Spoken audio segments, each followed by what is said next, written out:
Okay. Hi and welcome to New England Dynamics and Number Theory seminar. Today we are very far from New England, in Beijing, China. Our speaker is Chengyang Wu from Peking University, and the talk is Simultaneously Bounded and Dense Orbits for Commuting Cartan Actions. Welcome, Chengyang. Okay.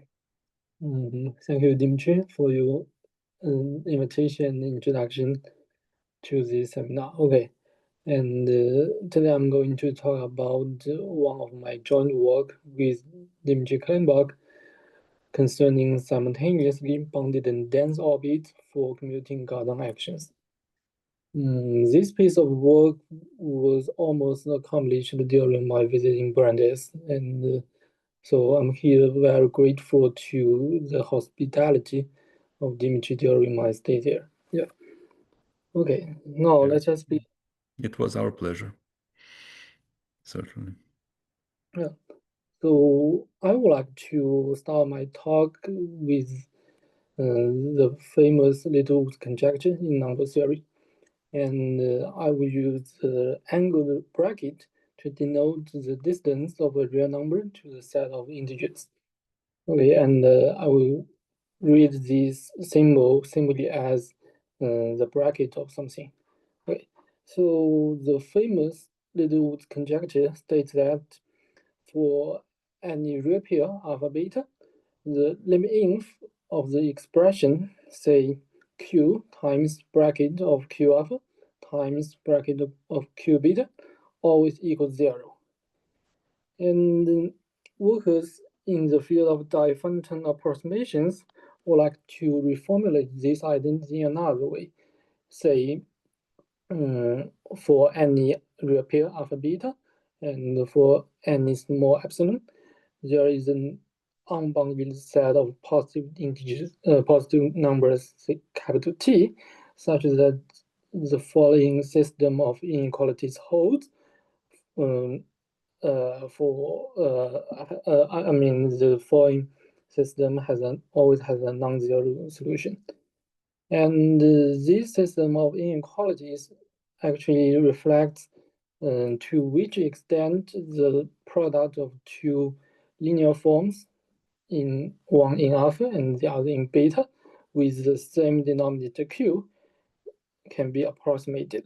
So we would call every alpha beta satisfying these Diophantine properties multi-way approximable, abbreviated as MWA in this talk. Okay, so a Littlewood pair is simply an MWA pair. It follows from an earlier theorem of Gallagher that Littlewood pair or the set MWA has 4 Lebesgue measures in R2. Or to put it equivalently, the counterexample set to Littlewood conjecture has no Lebesgue measure. And this was greatly improved by Angela Gardou, Linus Strauss in their seminal work in 2006, where they proved that actually the counterexample set to Littlewood's conjecture has 0 Hausdorff dimension. Their proof is actually of the dynamical style involving some entropy arguments, which are also key ingredients of our proof here. So, but in general, the Littlewood conjecture remains widely open. And for example, one could even not prove that the pair square root of 2, square root of 3 satisfies the Littlewood identity or not. Okay, and in a recent work of Bandy, Frigoli, and Kleinbock, they propose a uniform version of Littlewood conjecture as follows. They would like to consider a slightly stronger Diophantine property shared by real pairs alpha beta. Say alpha beta is multi-singular, abbreviated as MS, if for any positive epsilon and all sufficiently large positive numbers, capital T, the same system of inequalities has a non-zero solution. Here, the difference with above is that we are considering all large positive numbers instead of an unbounded set of positive numbers. Okay, so it will be called multi-singular rather than multi-well approximable. And it is clear from the definition that multi-singular is a stronger property than multi-well approximable. And in their joint work, they prove that, okay, the set MS multi-singular also has full back measure in R2. So we are interested in the complement of MS and wish to study some interesting properties of this set with no back measure. There are two questions as follows. The first is that, is it true that the set MS is a whole R2? Okay, since MWA is a set between MS and R2, so if MS is R2, then it certainly implies that MWA is R2. So this statement, MS is R2, is often referred as to the uniform Littlewood conjecture, which implies Littlewood conjecture in particular. Now, actually, I personally believe that this uniform Littlewood conjecture, say ULC, should be false. And now let us suppose that it is false. Say MS is not the whole R2. Then we would like to study whether actually MWA sum minus MS is already empty, non-empty. So we would put the emphasis of this talk more on the second question. Okay. And next, we are going to deal with the second question in a dynamical way. So we are working in the space of lattices, say unimodular lattices in R3, which is isomorphic to SL3R modulo SL3Z. So for any real pair alpha beta, we associate it with the point x of alpha beta in the space X3, given by an upper triangular unipotent matrix with alpha beta listed in its last column and times the identity point. So the Diophantine properties of the real pair alpha beta can be translated into the dynamical properties of x alpha beta under the action of some left translations by diagonal subgroups. To be specific, the bridge to build this connection is the famous Markler compactness criterion. Using this theorem, we could show that, okay, a real pair alpha beta is MWA if and only if its orbit under a cone inside the full diagonal subgroup is unbounded, where the cone A plus is given by the diagonal matrix ET, E2T, E2S, E2 minus T minus S, where TS are non-negative real numbers. Okay. And furthermore, real pair alpha beta is that satisfies MS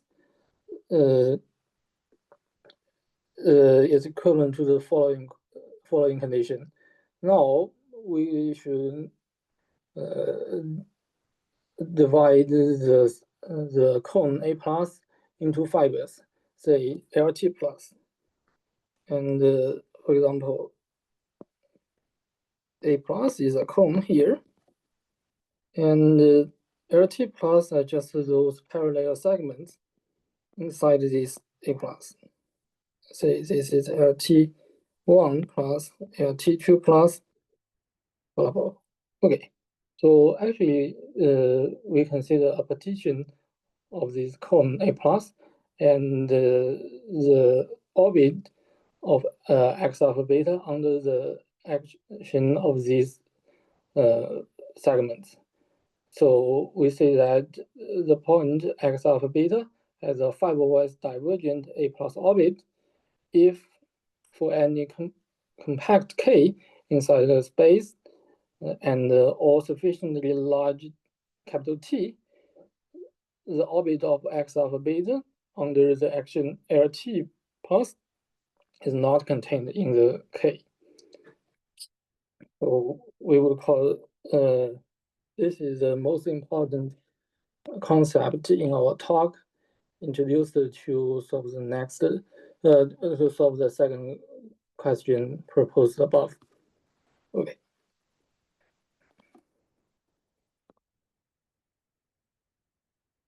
Now, well, we could also put our discussion in a more general context. Say, consider the any cone instead of the cone of the particular shape as displayed above. We consider a cone in the Lie algebra of the four-diagonal subgroup A is a non-empty convex subset with the property that if a vector v lies in the cone, then for any positive numbers r, r times v also lies in this cone. So, and for the sake of convenience, we also say the image of a cone inside a Lie algebra under the exponential map as a cone in the diagonal subgroup A. For example, our previous A plus can be written as the image of the first quadrant C0 inside the Lie algebra. Okay, and now given a cone, and we could also consider the family of parallel segments on this cone, and we introduce this family by a linear functional. We say that a linear functional lambda on the Lie algebra A is compatible with the cone C if it's in every level set of lambda intersects the cone C in a bounded and non-empty segment. Say this could be C cap lambda inverse of T1, blah blah, C cap lambda inverse of T2. Okay, and we also define L sub C lambda T to be the exponential image of this segment. Okay. So we are here just generalizing some of our discussions in the previous page. And now,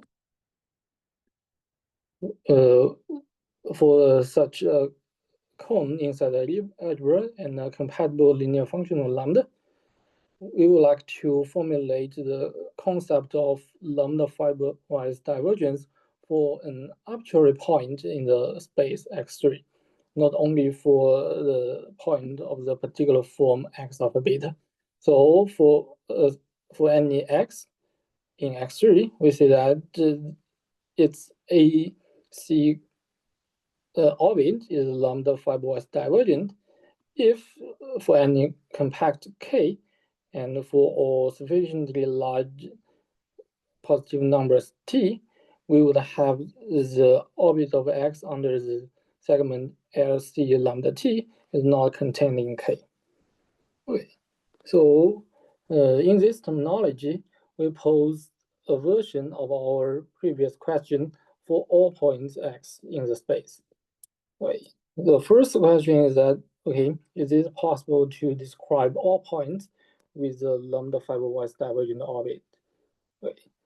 And the second is that we will, so in particular, if we consider x to be of the particular form x alpha beta, Then this is equivalent to that, okay. Alpha beta is some sort of multi-well approximable by choosing a suitable C in the lambda. And similarly, the second question says that does there exist a point whose AC orbit is lambda fiberwise non-divergent but unbounded? So if X is just of the form X alpha beta, then it simply means that, okay, alpha beta is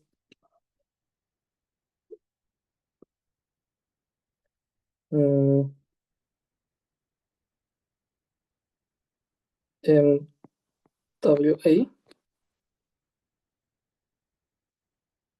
Okay, I should write minus MS. Okay.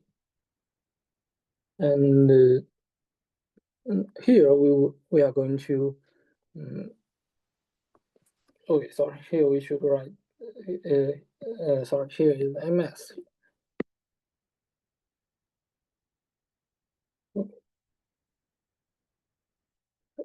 So here we are going to consider all points in the space with such dynamical properties. And do you have any questions about this concept? Can you show the question 1.2, the earlier question? Yeah, of course.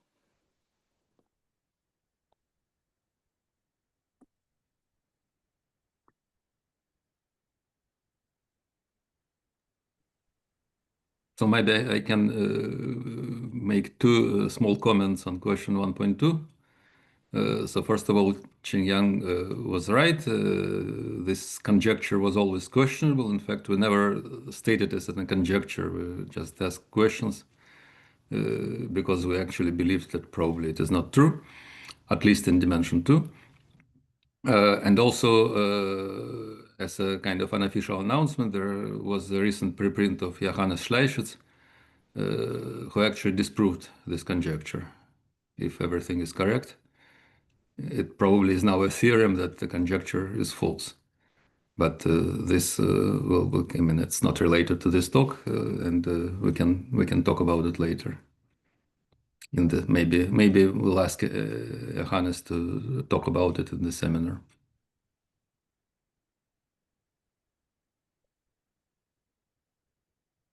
Okay, thank you for your comments. Yeah, thank you for the. I just wanted to reread the thing. That's it. Thank you. Okay, let's just proceed. So now let me present our main results towards the uniform Littlewood conjecture. Actually, about the relation between the fiberwise non-divergence and the unbounded cone action orbit. Okay, so the first main theorem of us states the following. Let's C be an open cone inside the algebra, and lambda be a compatible linear functional. Okay, so here suppose that lambda is regular, say it is not a root. Then we could find a dense subset inside the whole space in which any point has a lambda fiberwise non-divergent AC orbit, but its orbit under any diagonal ray is unbounded in the space. So to put it differently, it means that the property of lambda fiberwise non-divergence has no topological rigidity at all. Yeah, we could find a point which has unbounded orbit under any ray, but still fiberwise non-divergent under the connection. Okay. So, of course, in particular, this first main theorem gives an affirmative answer to the second question in question 1.3, but we could not specify any point in this dense set. Say, we don't know if there is any x alpha beta lies in this dense set. So this theorem says nothing about the question 1.2. Okay.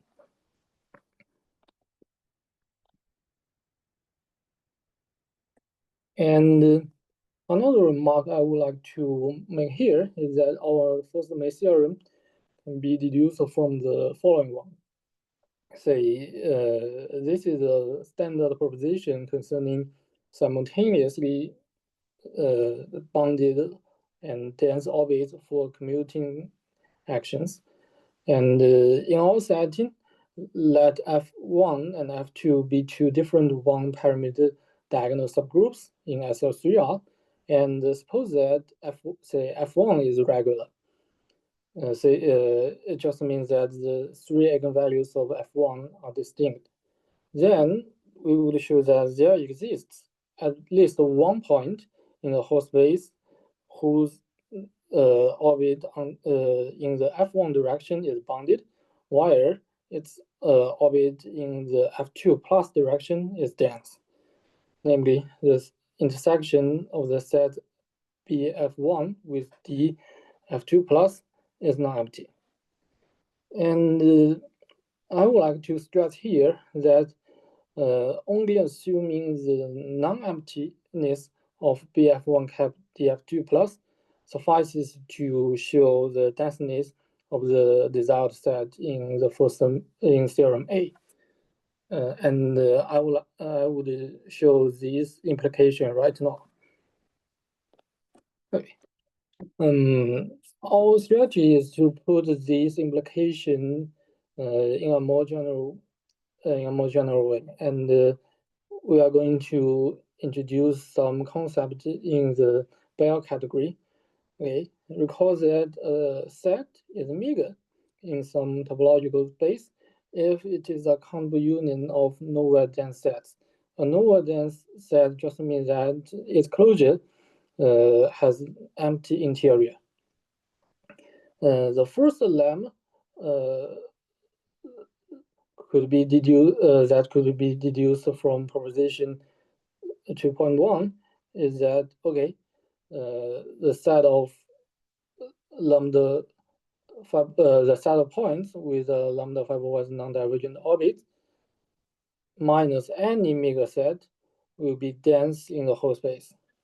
So if we have shown that proposition 2.1 implies this lemma, then our remaining work is just to show that the set of points which are bounded under some diagonal ray is a meager set in the whole space. Yeah, wait, can you show proposition 2.1 again? Yeah, of course.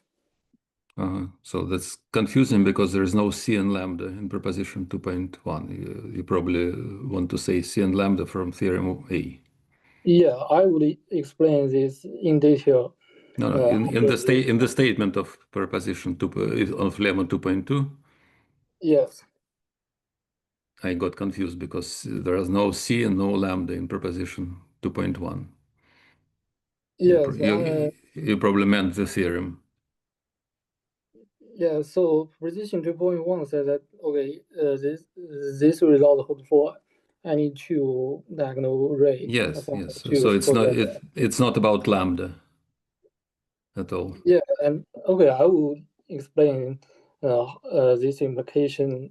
Sure. Yeah, the implication I don't object, but it's just that you should say let C and lambda be as in theorem A.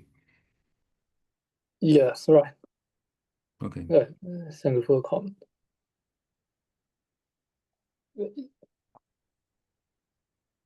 Okay, so this is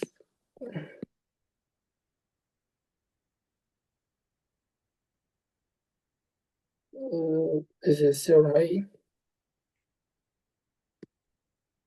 actually, as pointed by Dmitry.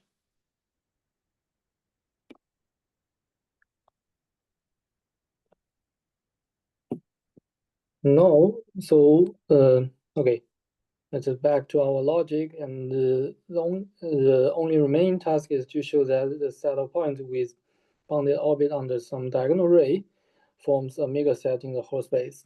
And to check this, one only need to show that for any fixed compact set K, the set of points which is which has bounded orbit inside K for some diagonal ray is a closed subset with empty interior.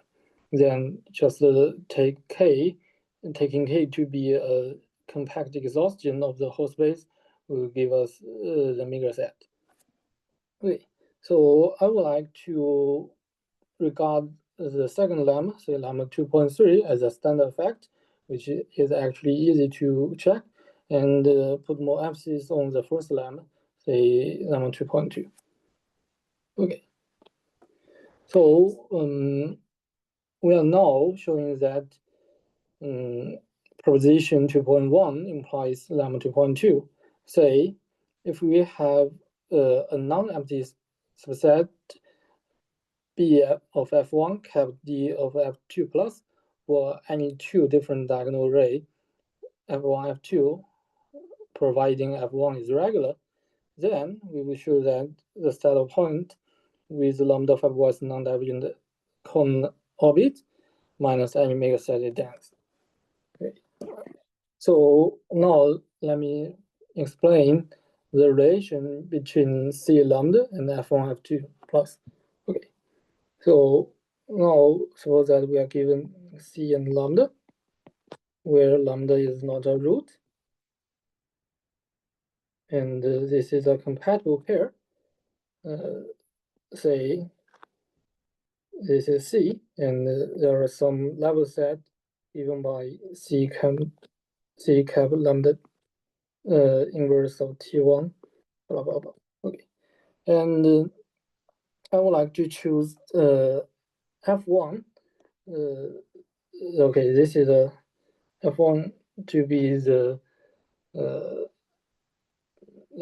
line in this direction. This is the direction of F1, and this side of the cone to be the direction of F2 plus. Okay, and now since we have the information that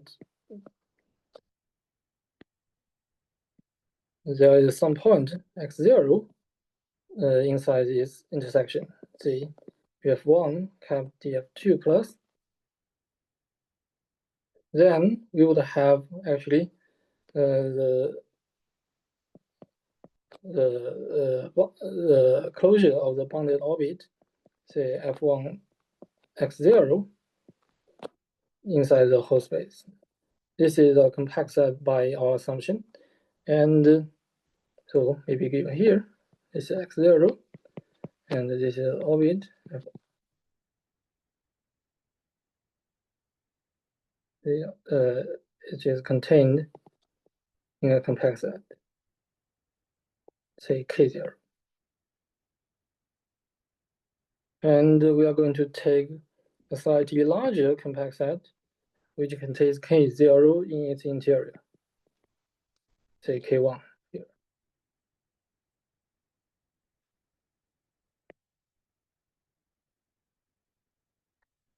And we fix such choice throughout the proof. Now, okay, and we would like to use the other property, its density along the F2 plus direction. So, and we also need to consider the megaset here. Say, our megaset Z is given by a countable union of closed subset with empty interior, say Zi. Okay. And to prove the dense of the desired set, we fix any open subset, say U1 non-empty open. Okay. Let me draw U1 here. Okay. And now I would like to construct a point in U1, but avoid Z1. Say Z1. Since Z1 has empty interior, the set minus, say U1 minus Z1 is still empty and is still non-empty and open. So we could have a orbit by x from x0 in the direction f2 plus to hit this set u1 minus z1, say y1, which is say I write f2 plus here as g2 t, where t is positive. Say y1 is g2 capital T1. X. Okay.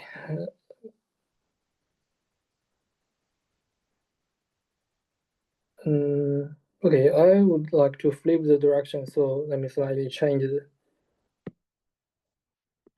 direction. Okay, for the sake of convenience.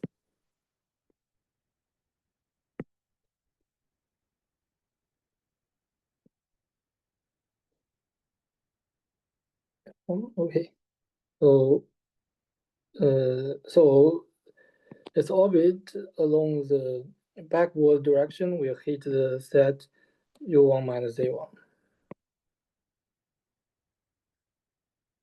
Now we will have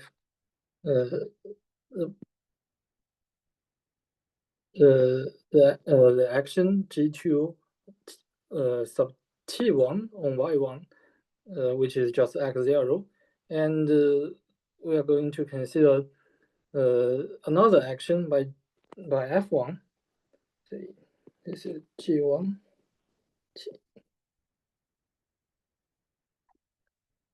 g1 s. Okay, and no matter what s is, this set is always contained in x0 by definition, and we only need to consider s as in a finite interval, say from 0 to c0 times t1, where c0 is determined by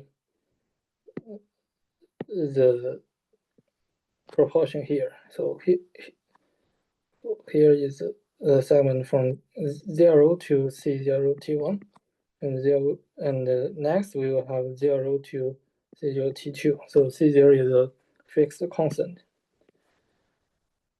Okay, and by this construction, we will see that since S lies in a compact interval and T1 is fixed, we would have a open neighborhood of Y1, say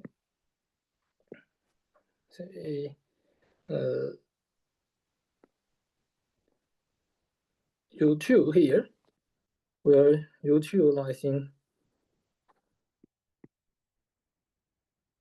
U1 minus Z1 in the neighborhood of Y1, such that for any Z inside U2, we would have the same action on Z lies in the slightly larger convex set K1.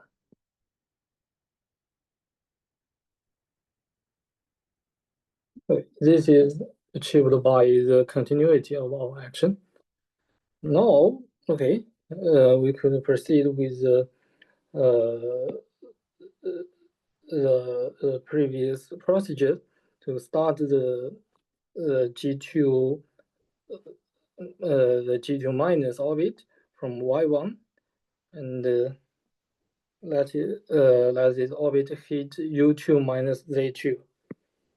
Say Z2 will be another co-subset, but we empty interior. So we would have this orbit Okay, travel around and hit the set again and get Y2 here. So by the density of x0 along the backward f2 direction, you would have a point y2,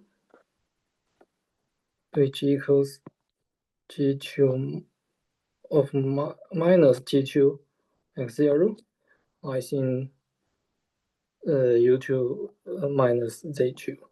So simply means that the g2 of t2 t2 times y1, no matter what s is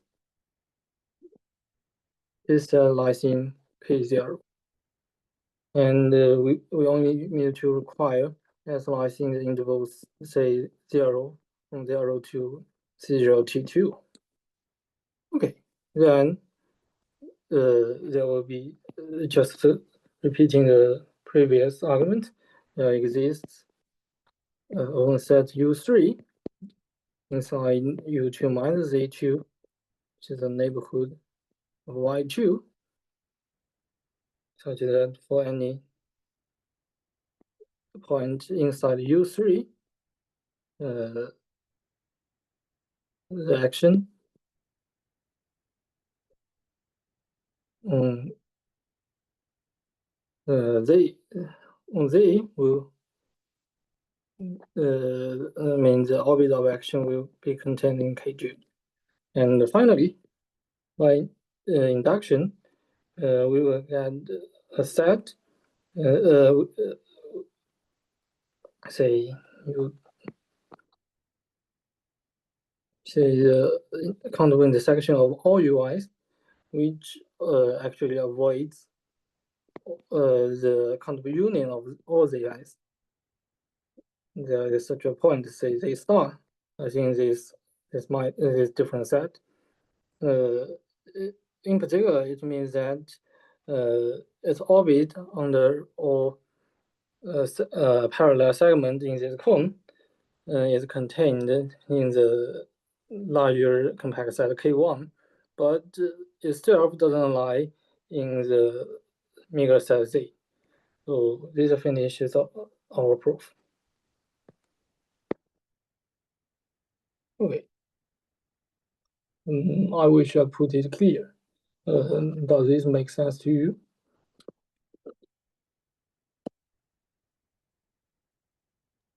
So just a comment. So I could not follow the argument fully, but the argument seems a lot like this proof of non-trivial singular vectors in R2. Or so is it like that? Much like constructing some you want to, yeah, it is similar to that sort of argument. It's reminiscent at least.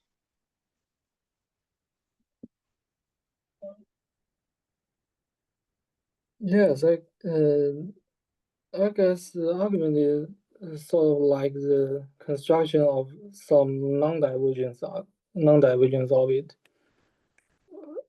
I'm not sure what you mean by the construction of singular pairs. Well, singular is on the. I mean, it's similar in the sense that you have a nested sequence of open sets, and then you find an intersection. And in the case of singular guys, you actually get orbits which are divergent. Here you don't want divergence. Yeah. I understand that difference, but yeah, overall, yeah, in the sense, I was just trying to make the comment that, as you said, it's a nested sequence, and then you are trying to avoid a countable meager set, and then you keep going down. So that in that sense, I was trying the similarity. Yeah, I guess this avoiding meager set is like avoiding compact sets in Hinchin's proof. Yeah. There is, I think there is some similarity, of course. Okay, I guess I got your point. Okay, let's just continue. So we've actually finished the proof of our first Smith theorem, assuming the key proposition 2.1. And now I would like to show you a much stronger result than the previous proposition 2.1, which is actually our main topic today, say theorem B. Let's say that, okay, we consider countably many diagonal flows inside the diagonal subgroup of SL3, and suppose that one of them is regular. Then the following set consisting of points which is bounded along the F1 direction and is simultaneously dense with respect to other F2J plus directions. This set has a full Hausdorff dimension in the whole space. Okay. I would like to stress here that if we only consider BF1, say the set of points which has a bounded F1 point, we know that it is actually a winning set, and in particular implies that it has a full Hausdorff dimension. On the other hand, if we only consider those dense sets, say DF2, plus we know from ergodic theory that each single set has full Lebesgue measure in S3, so countably many intersection of them also has full Lebesgue measure. But we don't even know a priori their intersection will be a non-empty set. So our main theorem not just establish its non-emptiness, but also prove that it has a full Hausdorff dimension. And this result actually lies in the general framework that one could study the intersection of non-dense orbit with an non-dense point with non-dense orbit with point with dense orbit for two different actions, and more often than not, these two actions are taken to be commuting with each other. Our result differs from the previous ones in the sense that this is the first instance of such a result on non-compact spaces. Okay. And next, I would like to survey some of the such sort of results in history. So Wolfgang Schmidt studied the set of real numbers which is normal to some base and is non-normal to another base. Of course, we take the two base to be multiplicatively independent, and he proved that such set is uncountable, and this was strengthened by Pollingen to the exact goal that actually the set of real numbers, which is normal to one base and non-normal to another base, has Hausdorff dimension 1. And recently, say about 12 years ago, Bergson and Ziller and Tim proved that on a torus or on some compact homogeneous base, if we consider two commuting hyperbolic automorphisms, which are multiplicatively independent, or two elements in a Cartan subgroup, which are image of linear independent vectors, then the set of points which is non-dense with respect to one direction and dense with respect to the other direction has full Hausdorff dimension in the whole space. Okay, one could also consider non-commuting maps, as I mentioned before.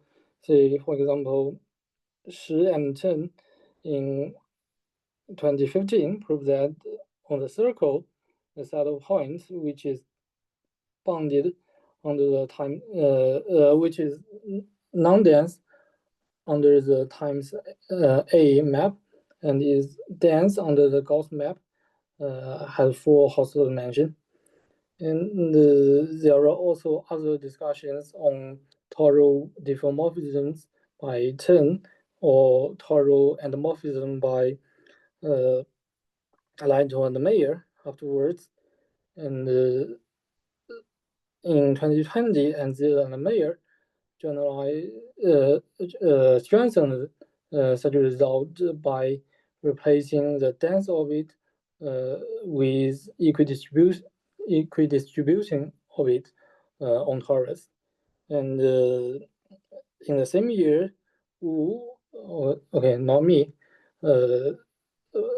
generalized these results to certain hyperbolic maps on compact manifolds other than those homogeneous ones.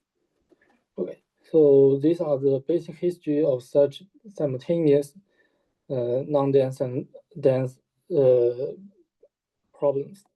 Okay, and in the last section, I would like to show you the basic outline of proving such such results, and show you how the entropy comes into play in our proof.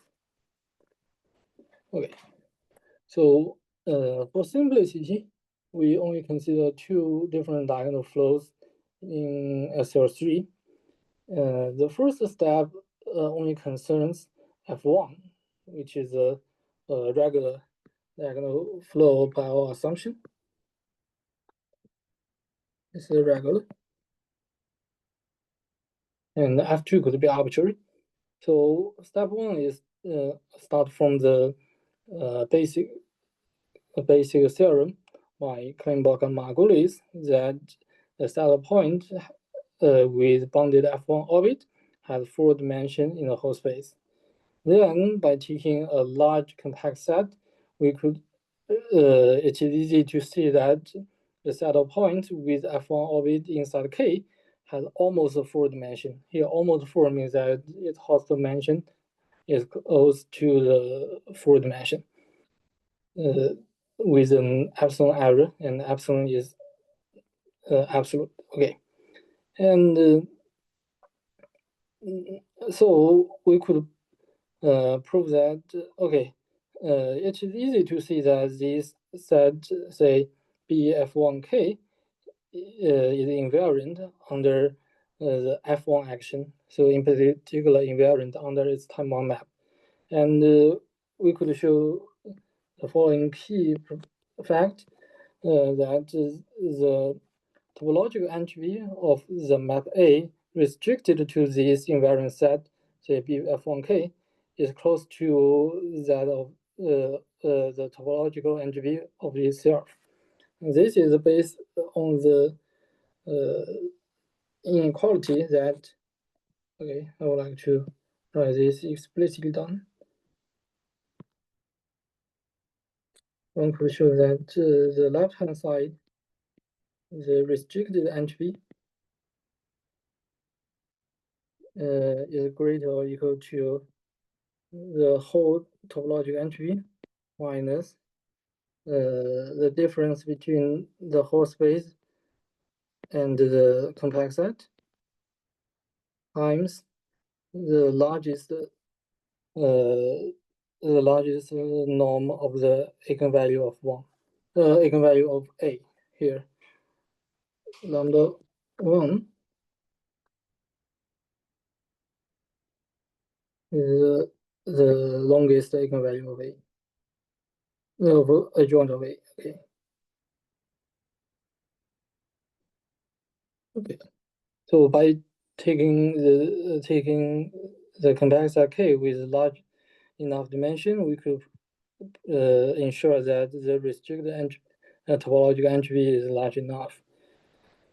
So now, and finally, by the variational principle, we could show that we could extract a probability measure nu, which is F1 invariant, supported on the invariant set, say BF1K, and its entropy with respect to nu is close enough to the topological entropy.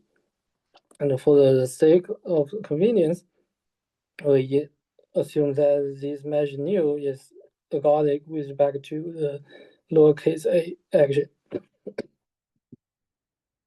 Okay. So this is our first step from large dimension to positive entropy.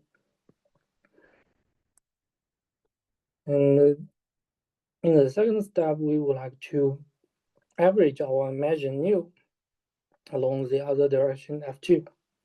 Say we take the average of nu along the time t from 0 to t, and define this average to be the measure mu t. And we would like to take any weak start limit of this mu t inside of the space of random measures of the whole space. And whatever the limit measure is, it will be invariant under the group generated by F1 and F2. Since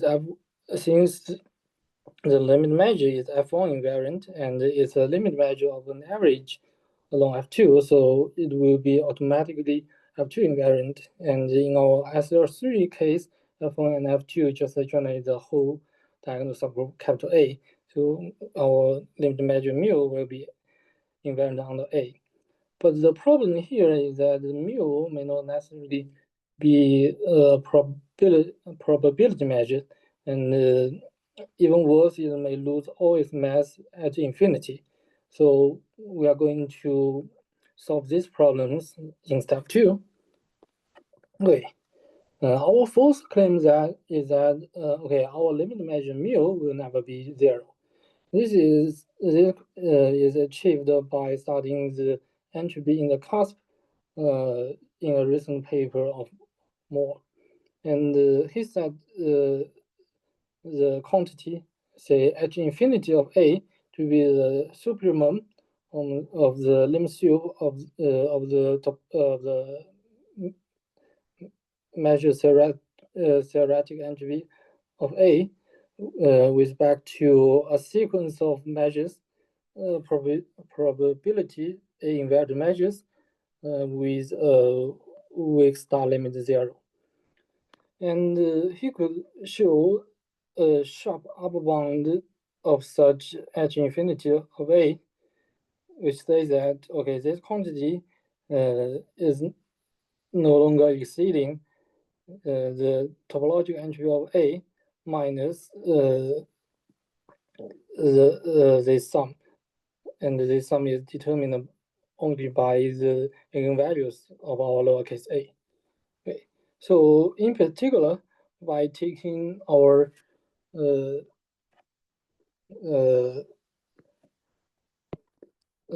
initial entropy at nu a large enough, we would have at nu a equal to h mu t. Okay, since our f1 f2 direction permute for any capital T. So we are working with a sequence of measures with large enough entropy. This will lead to the failure of this inequality here. So our limit measure will never be 0.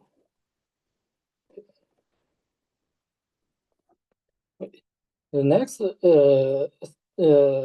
claim inside our step 2 is to show that, okay, our limit measure after normalization will have positive entropy with respect to the lowercase a action. In fact, this is if we have such a upper continuity of measure theoretic entropy, this is clear. So,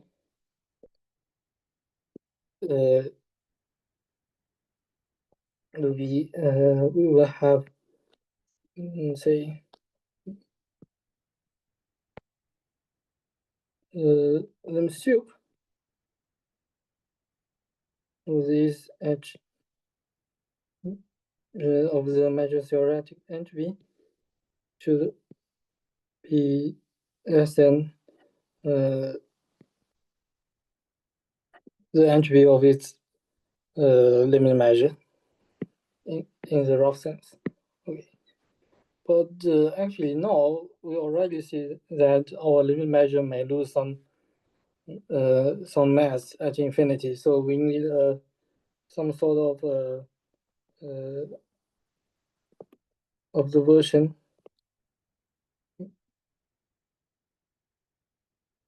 when losing mass.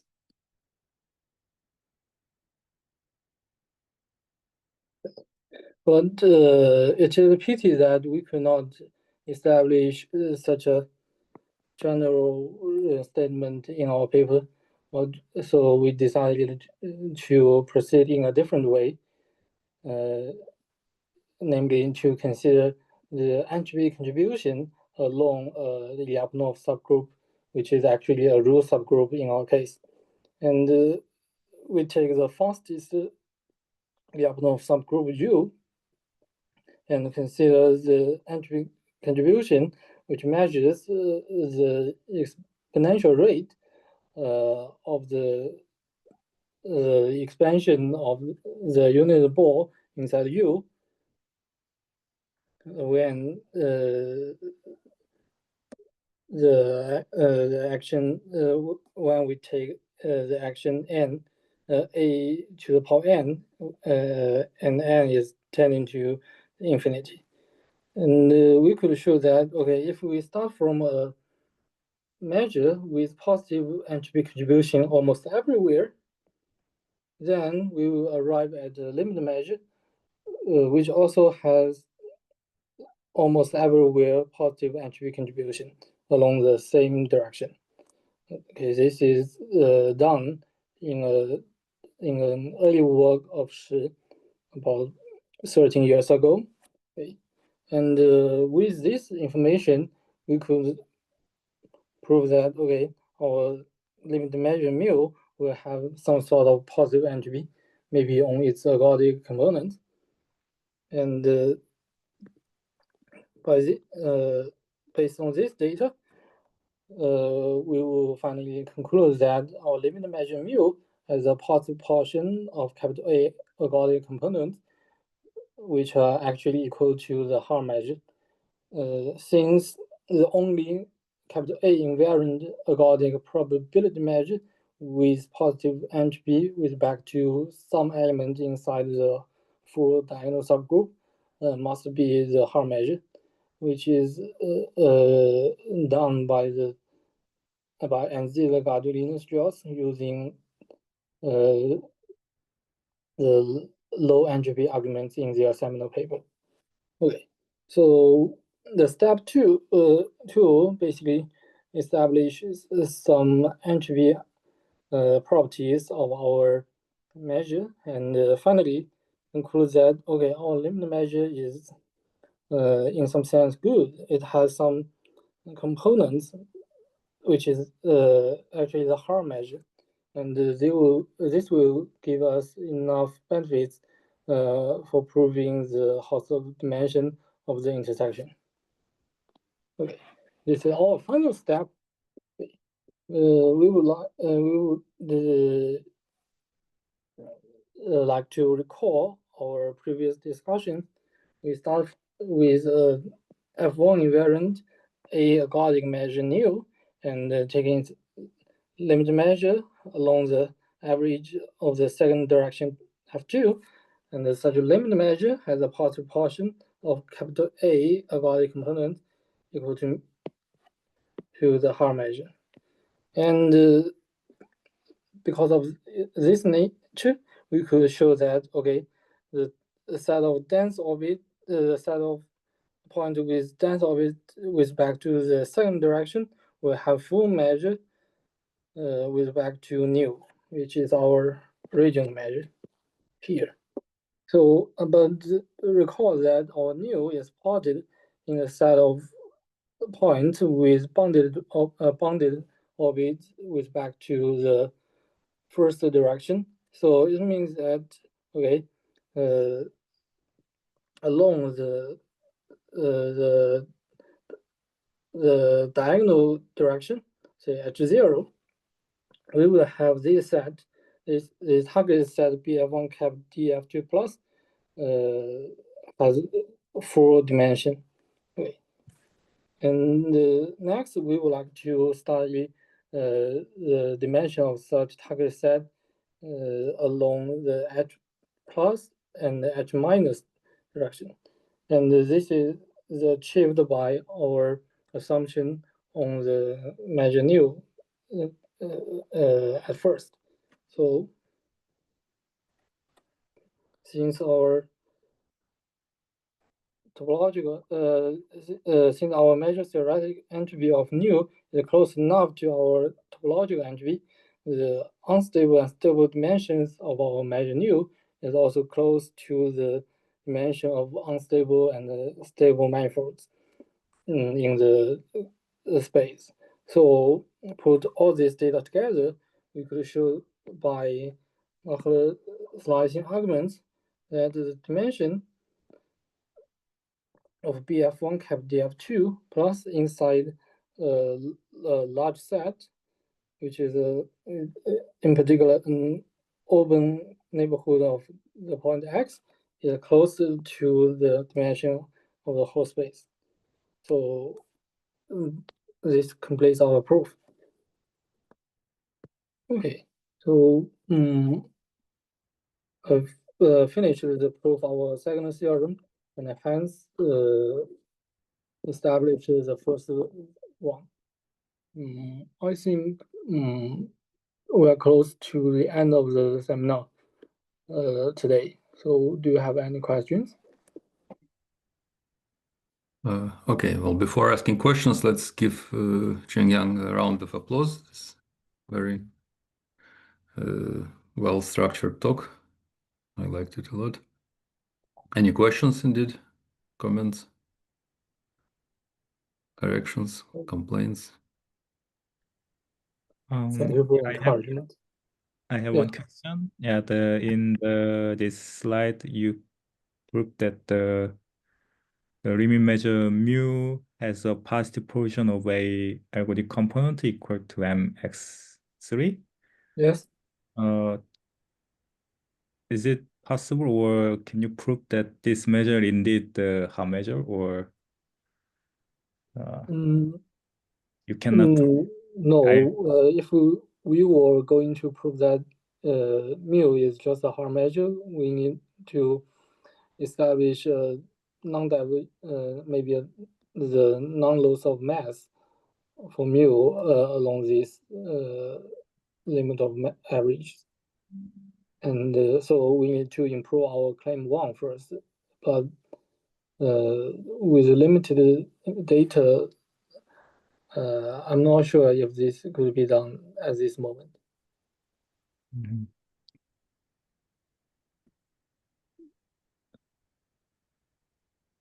Yeah, me too. Other questions? Yeah, I have one. So this is a bit might be more like sort of general question. So regarding the simultaneous dense and non-dense or bounded orbits, are there any examples where the action is not exponential mixing and such a thing is possible? Like the previous results that you have mentioned, like times A times B, they are all also exponential mixing, right?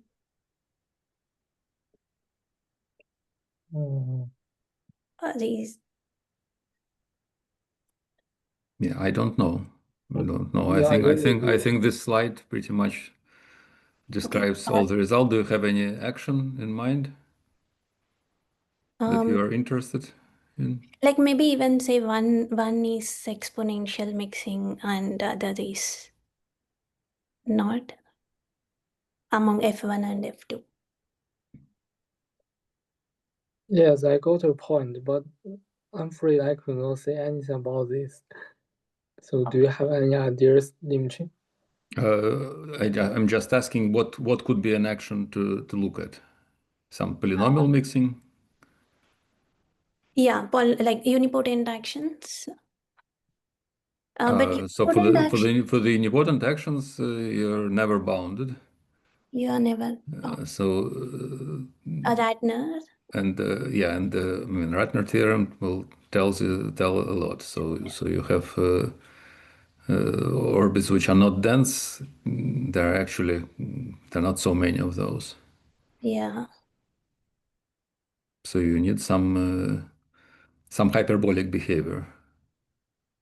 Rate of mixing probably is not essential. What is essential is some kind of hyperbolicity in all these arguments. Okay. Okay. But they don't know. There are not so many. Maybe there are some mixed examples that are interesting and not studied yet.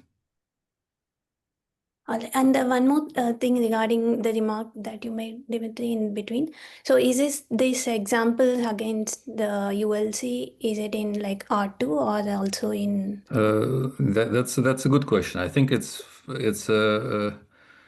would be fair to try to conjecture ULC in 3 dimensions. So what Johannes showed in this preprint, it's in R? Yes. Okay.